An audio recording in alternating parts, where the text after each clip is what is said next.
Peace be with you. As the Father has sent me, so I send you. These words of Jesus from St. John's Gospel are not only a greeting, but also a mission, a sending forth, a divine commissioning. I'm Bishop Gerard Battersby, the Bishop of the Diocese of La Crosse. In every era, Christ sends his followers to bring hope where it is most needed, to homes overshadowed by hardship, to hearts weighed down by fear, to communities yearning for healing. Today, in the Diocese of La Crosse, you and I are not just being sent, but we are crucial to fueling the mission of hope. Your role is not just significant, it's indispensable.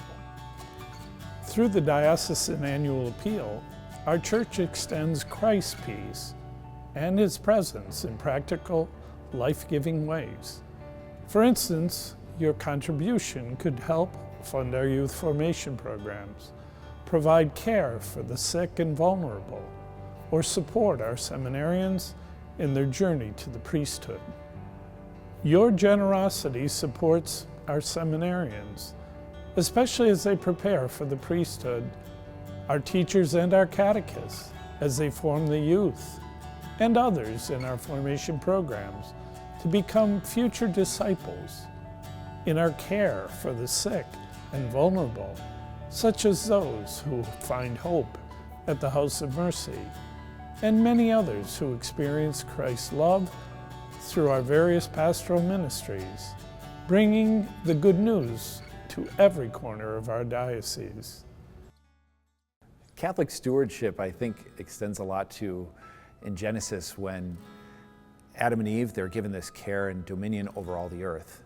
And so there's a natural hierarchy of being that, we're supposed to be obedient to God, and then creation is supposed to be in some sort of subjection or obedience to us. We're supposed to care for it and also somehow command it. I think stewardship falls somewhere in there.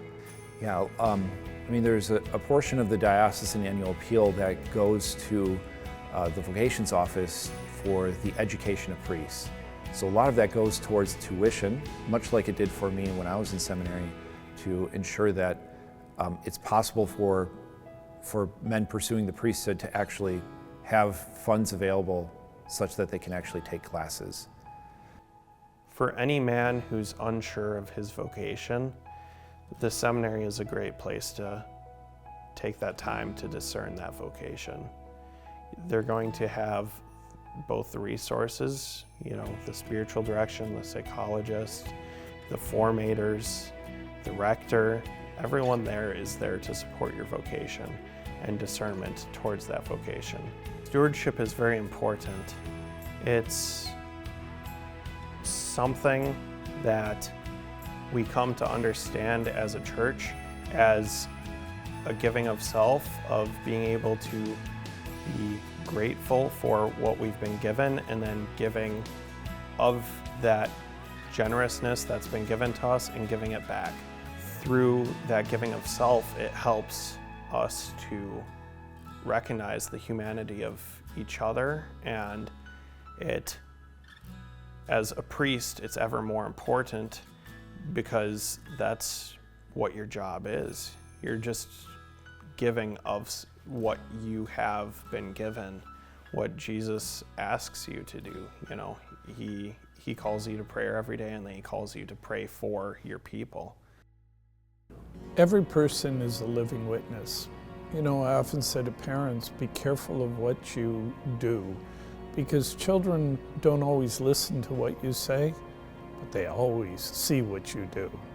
And so to be a living witness is in your own life and in your own actions to imitate Christ, to allow and to appropriate Christ and his desires, his love in our own lives. And so it can be as simple as changing a diaper, or even as complex as preaching a sermon.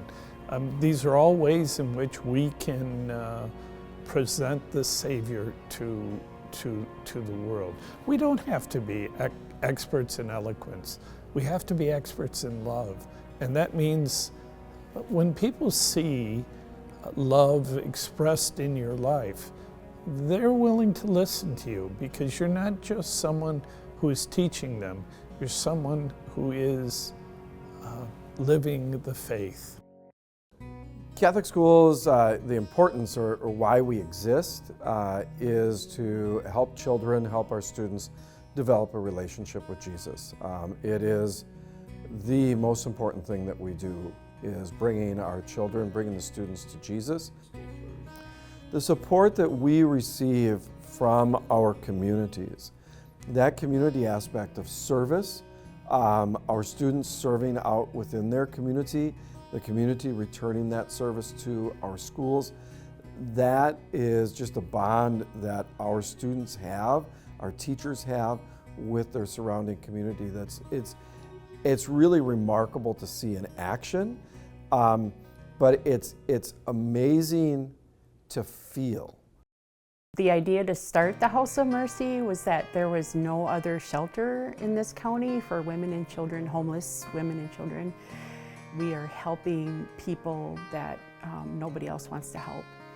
And it's kind of interesting in the community, we do have a lot of support.